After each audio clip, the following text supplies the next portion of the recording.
Bonjour et bonsoir à tous. On va monter un petit peu le son. C'est Anagramme Nopage et aujourd'hui on se retrouve pour un nouveau petit let's play sur le jeu nommé Désiré. Qu'est-ce que c'est Désiré? Désiré, c'est un jeu ou un let's play narratif où on va incarner un petit garçon, on va dire, qui voit tout en noir et blanc. Je ne sais plus comment ça s'appelle, sa maladie, il va nous l'expliquer lui-même. En tout cas, j'avais vu ce jeu rapidement et j'avais vraiment envie d'essayer, alors on va jouer. Nouvelle partie. Et puis quand on commence à se cacher des autres, c'est signe qu'on a peur de s'amuser avec eux. C'est une maladie en soi. Il faudrait savoir pourquoi on s'entête à ne pas guérir de la solitude. Ce jeu a été très bien noté pour son design, pour sa narration et son histoire. Et on voit que c'est un jeu qui a été travaillé, du moins de certaines images que j'ai vues. Rien que les dessins, on voit tout de suite que c'est pas n'importe quoi.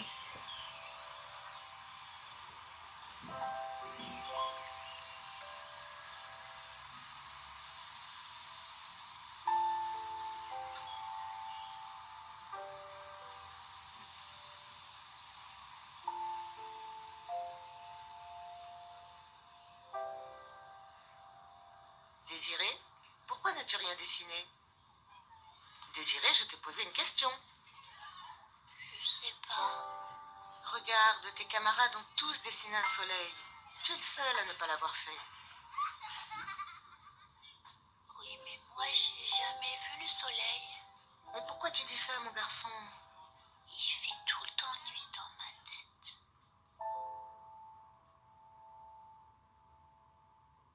C'est ultra triste.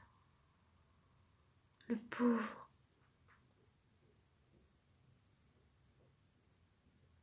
« 1992.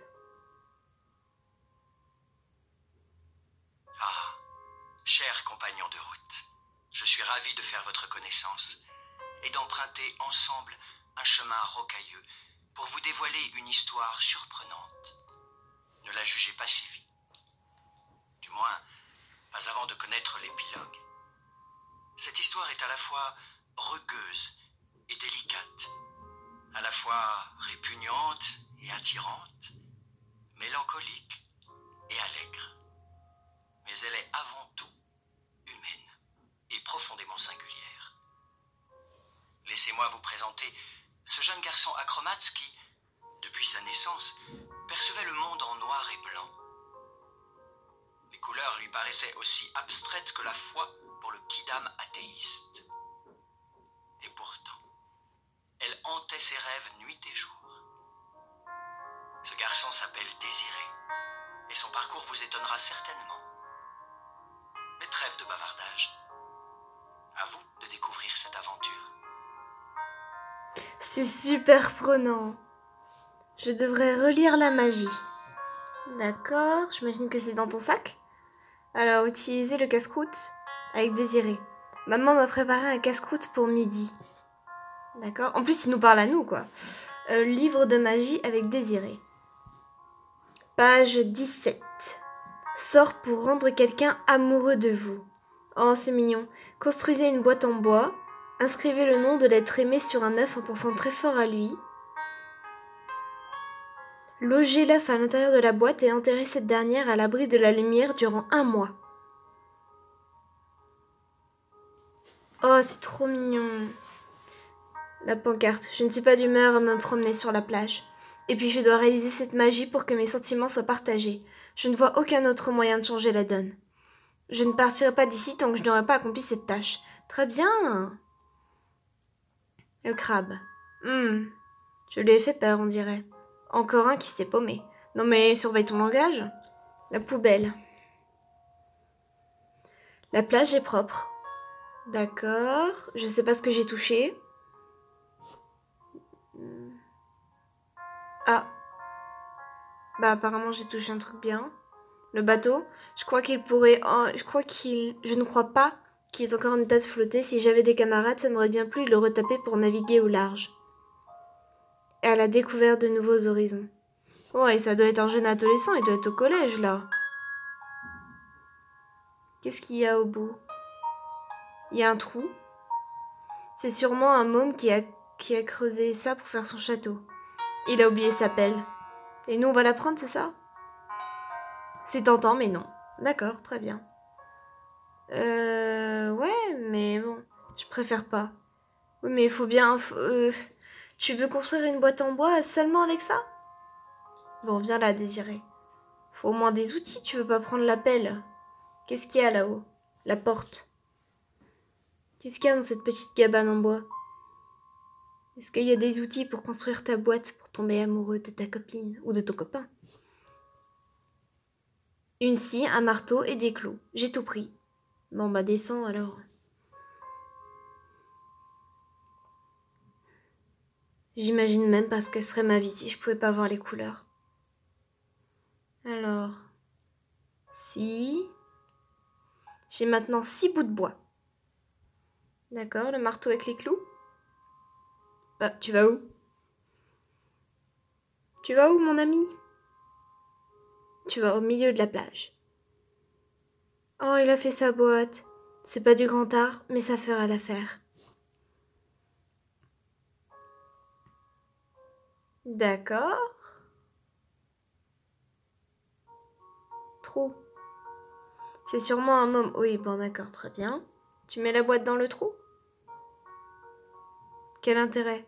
Bah, je voulais que tu mettes la boîte dans le trou, mais t'as pas l'air d'être si sûr de toi. Tiens. Je vais garder l'œuf de mon casse-croûte pour la magie. Ah ouais, mais alors attends.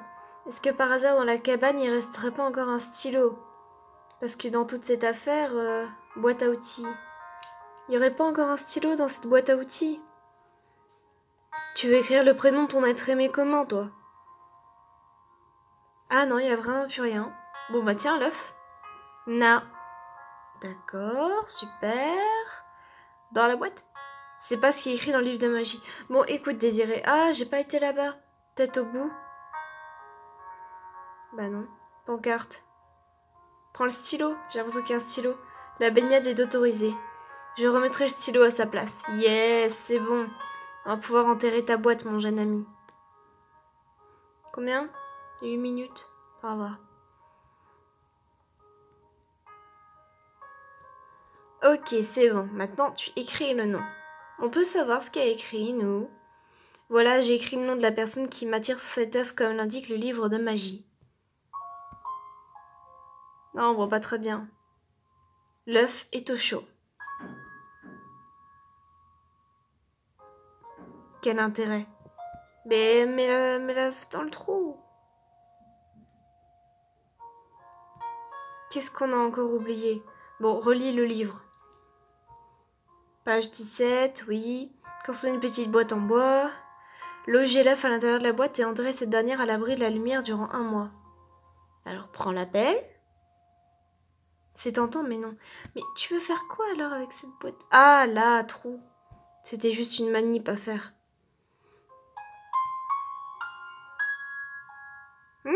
Grand art. Oh, d'accord. C'est l'histoire la plus pathétique que j'ai entendue. Et tu te doutes bien qu'on m'en a raconté des vertes et des pas mûres.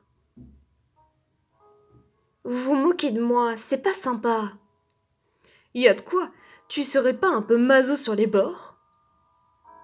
Si tu tends le bâton pour te faire battre, t'étonnes pas après de te prendre des coups. Je me sens minable. Ce qui est minable, c'est de réagir ainsi en te rabaissant sans cesse. Et y a pas mort d'homme non plus. Relève la gueule, même si tu es seul. Ho ho ho. J'aime un autre garçon alors que les filles m'excitent tout autant. C'est la première fois que je ressens une étrange sensation au cœur pour un garçon de ma classe. Je comprends pas ce qui m'arrive, je suis complètement paumée. Ah, ça c'est normal. En plus, c'est un garçon efféminé. Mon pauvre bonhomme, ça m'a tout l'air d'être d'une confusion de sentiments. Tes désirs sont salopés par la société, sans tomber dans la psychologie de bazar. Tu devrais t'affirmer davantage au sein même de ton entourage. Tu t'écrases trop souvent et tu laisses tes angoisses te bouffer de l'intérieur. Je me sens tellement seule avec les autres et bien plus à mon aise dans mon coin. Fais comme bon te semble. Il n'empêche que ta magie vaudou est flippante. Prends-toi en main au lieu d'attendre l'étoile filante qui ne viendra jamais. Mais pourquoi je suis attirée aussi par les garçons de mon âge? J'en sais fichtrement rien et je m'en cogne à vrai dire de tes histoires de pédéraste. Je te connais depuis un bail et j'ai toujours remarqué chez toi ce manque de confiance qui t'amène à douter de tout. Tu vas vers les garçons efféminés sûrement parce que tu as la trouille d'aborder les filles. Ou peut-être parce qu'ils les aiment tout simplement. Si tu veux pas finir avec une plume dans le fion, va falloir te retrousser les manches. Ça vous choque 2 hommes ensemble? C'est répugnant. C'est mon avis, ne le prends pas mal. Ça me débecte. En voilà de la lourdeur hideuse. Comme dit le proverbe, chacun ses goûts et ses couleurs. Ah ah, très drôle. C'est bon, je peux bouger? Ouais, ça a l'air. C'est rempli de boîtes de conserve, il mange que ça. Télévision. Bah les pattes, pauvre morveux. Vous savez, si vous branchez une antenne sur votre poste, vous pourriez aussi voir la télévision. Moi, je m'en fous de leur boîte à conneries. Mes VHS me suffisent amplement. Tu rêves où le pépé, il a une sorte de bracelet punk. Qu'est-ce qu'elle est poussiéreuse, je l'ai jamais vu donner l'heure. Le temps n'a plus d'importance pour moi, j'ai réussi à m'en défaire. Si tu le dis, on prend la porte? J'ai pas envie de partir, j'ai besoin de son aide. Bon alors Désiré, le prénom que tu as mis sur cet œuf, c'est un prénom de garçon, mais c'est pas si grave. Par contre, le vieux, il a de ses manières de parler. Alors, pourquoi regardez-vous toujours les mêmes vidéos? C'est comme tout, plus on s'approche de l'objet et plus on découvre des détails surprenants. Il m'arrive de redécouvrir des séquences entières que j'avais pourtant contemplées à maintes reprises. Il y a toujours des pépites qui nous échappent sous nos yeux. Mais vous ratez la télé contemporaine? Je ne peux pas rater ce qui est déjà raté. Cette télé m'emmerde profondément. Pas besoin de la voir pour l'avoir déjà vue.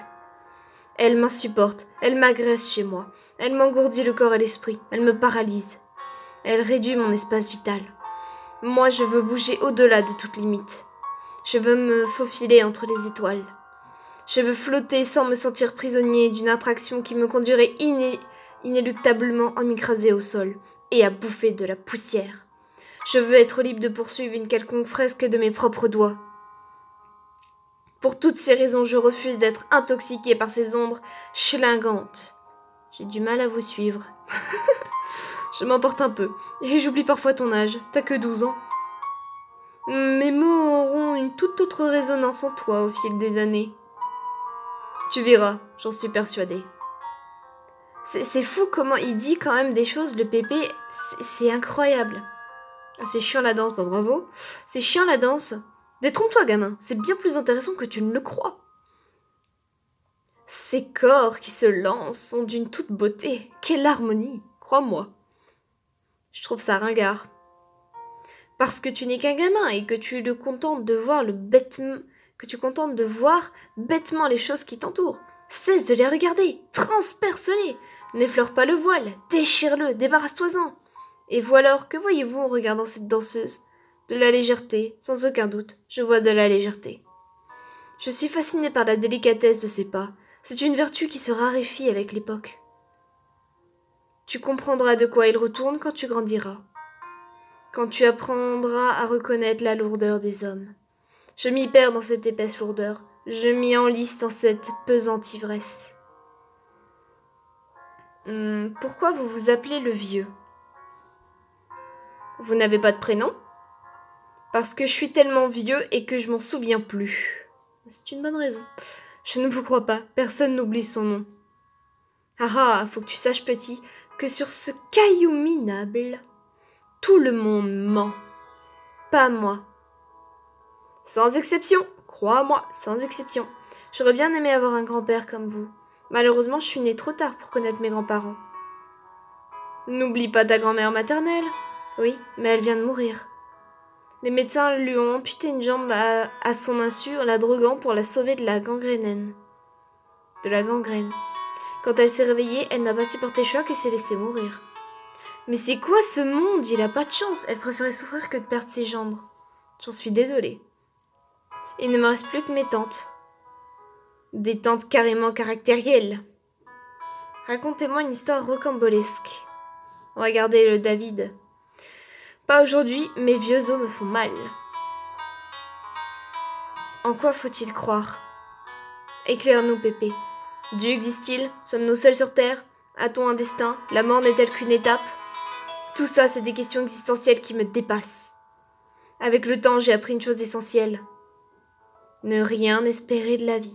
C'est vraiment triste quand même. Ça m'a sauvé des milliers de fois. Oui, mais c'est triste. Pourquoi vivre alors? Chacun sa raison. Peu importe, moi j'ai la mienne. Si je me foule le pied, je continuerai mon chemin en boitant. Ouais, mais bon, tu peux pas dire ça à un gosse de 12 ans et en plus qui se pose plein de questions. David m'embête à l'école. C'est qui? Le boutonneux dont tu m'as déjà parlé? Oui, il continue à m'intimider pour profiter de moi en me piquant mes affaires. Tout ça parce qu'il sait que j'ai la pétoche devant lui. Ouais, mais en même temps... Tu as peur de quoi, au juste? Qu'il répète à tout le monde un secret que je veux garder pour moi seulement. Si tous mes camarades apprenaient ça, j'aurais la honte de ma vie. On a tous connu ça. Tu l'as dit, bonhomme, c'est de l'intimidation. Il est plus âgé que toi et il s'en sert pour te tenir par les roupignoles. Non mais Pépé, s'il te plaît. Et toi, comme un con, tu entres dans son jeu. Il faut vraiment qu'il se calme. J'ai pas le choix. Foutaise! Sois pas couillon, on a toujours le choix. Faut-il encore le vouloir? C'est simple. Soit tu la joues bourrin et tu fonces dans le tas. Ce qui me paraît suicidaire vu ta corpulence et ton manque d'assurance. Pépé! Soit tu la joues finement, dans la légèreté et l'inventivité. Fais travailler tes méninges pour le contre-attaquer et le piéger à son propre jeu. Rendez-moi service, aidez-moi à le piéger. Chacun sa merde, c'est ton problème. L'homme est cruellement seul face à la dureté de la vie. Mais il me sortait ces phrases. Je peux rien pour toi, juste te filer quelques conseils, voilà tout. Lesquels? À ta place, j'irai pas par 4 chemins. Quand il est question de se protéger, la meilleure stratégie à adopter, c'est l'attaque. Il faut ravaler ses états d'âme pour se libérer de son bourreau. Et tous les coups sont permis. J'ai pas envie de me venger. N'a rien à voir. Tu as raison. La vengeance n'est qu'une perte de temps et d'énergie pour les petits cons aigris. Ouais. Moi, je te parle de te faire respecter, de garder ta dignité. Trouve ses faiblesses et humilie-le avant qu'il le fasse. Ses faiblesses, son acné? Non, c'est mesquin comme angle d'attaque. Il n'y est pour rien, le pauvre. Cherche une faiblesse dont il serait responsable de ses actes. Je vois pas. Coupable de quelque chose? Bah non. Un vice caché? Non. Une sale manie? Oui, il en a une. Il peut pas s'empêcher de s'astiquer le manche plusieurs fois par jour. Mais non. Hé hé, le voilà son point faible. Il se laisse mener par ses addictions pas très séduisantes auprès des filles. Clou-lui le bec. C'est un secret pour personne. À l'école, on est tous au courant de son obsession pour les grands nichons. Creuse-toi les méninges, sois plus inventif, marre-toi un peu dans ta triste vie. Oh, mais... J'aime bien le Pépé, mais en même temps, il sort de ces choses. Il faudrait le griller en flagrant délit, comme dans un film. L'idée me paraît, mais comment? En train de se frotter dans les toilettes de l'école? Je comprends vite, vas-y, continue. Sans témoin, ça tombe à l'eau. Pourquoi pas immortaliser la scène cocasse avec l'appareil photo de mon père? Et ensuite, j'utilise son labo pour développer le négatif? Et je fais tourner la photo à l'école? Oh, c'est cruel. Haha. Fais gaffe quand même si tu n'as qu'un seul exemplaire. J'en ferai des copies avec la photocopieuse de l'école et j'en distribuerai plein. Non mais... Dansez dans le boutonneux. Oui madame, bonjour, je viens photocopier une photo. Ah oui, c'est quoi? Bah c'est le boutonneux justement qui est en train de se masturber. Non mais quel sujet on aborde là pour un gars de 12 ans? Je n'ai pas assez de courage pour affronter David. Bon sang, tes roupettes sont rikiki. Affronte tes angoisses et le reste viendra tout seul. Je doute pas un seul instant que tu le remettras à sa place, ce mariole. Je sais pas si j'y arriverai. Le pauvre, oh, prends-toi un peu en main. Tu veux rester une fiotte jusqu'à la fin de ta vie? T'as dit des mots, le pépé, des fois t'es avec lui, des fois non. Non! Alors démerde-toi pour qu'il aille se dégorger le poireau aux chiottes. Tu le prends discrètement en photo, puis tu te sers du labo de ton père pour développer le négatif. Et tu vas photocopier le cliché au CDI. Rappelle-toi, c'est ton plan, assume-le. Oui, j'y retourne. Racontez-moi une histoire rocambolesque. Pas aujourd'hui, mes vieux os me font mal. Je sais pas si j'y arriverai. Tu veux rester une fiotte? Non. Bon, ok, d'accord, ok. Tout ça, on connaît. Bon, c'est bon, maintenant on peut partir? Ah, parce qu'il habite juste en face de nous, le petit? Le vieux? Waouh, ça a l'air d'être la fête! On en a combien? Non, reviens là. On en a combien? 20 minutes? Bon, on va se laisser là pour le premier épisode. On va se laisser là après être entré dans la maison de Désiré et Désiré qui nous regarde. Je vous dis à bientôt et portez-vous bien. Bisous!